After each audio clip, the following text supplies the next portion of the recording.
C'est électoraliste? Oui. Ah oui, carrément. Vous savez, il y a même une compétition entre la droite et la gauche pour savoir celui qui essaiera de récupérer les voix des Arméniens. Alors, entendons-nous bien, il y a eu un génocide épouvantable des Arméniens en 1915.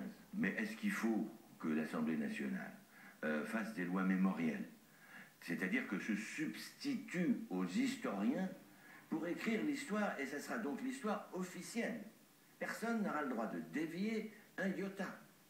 Des divergences donc au sein de l'UMP, mais aussi et surtout des tensions entre Paris et Ankara. Le président turc est lui-même monté au créneau. Laure Marchand, vous êtes en Turquie. Alors comment suit-on l'examen de cette proposition de loi dans le pays?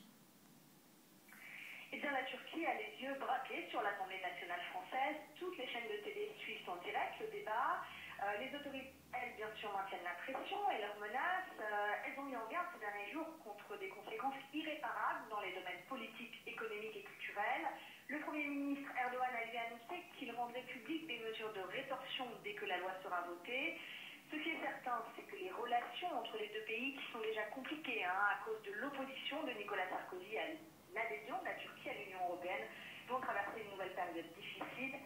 Mais l'initiative française ne mobilise pas non plus l'opinion turque, qui semble blasée en fait, comme si cette loi était une preuve de plus de l'hostilité de la France. Il faut dire aussi que même si la majorité des Turcs nie toujours le génocide, le sujet déchaîne moins les passions qu'il y a quelques années. Un débat sur les massacres de 1915 existe désormais dans les médias et les partisans de la reconnaissance du génocide se font entendre.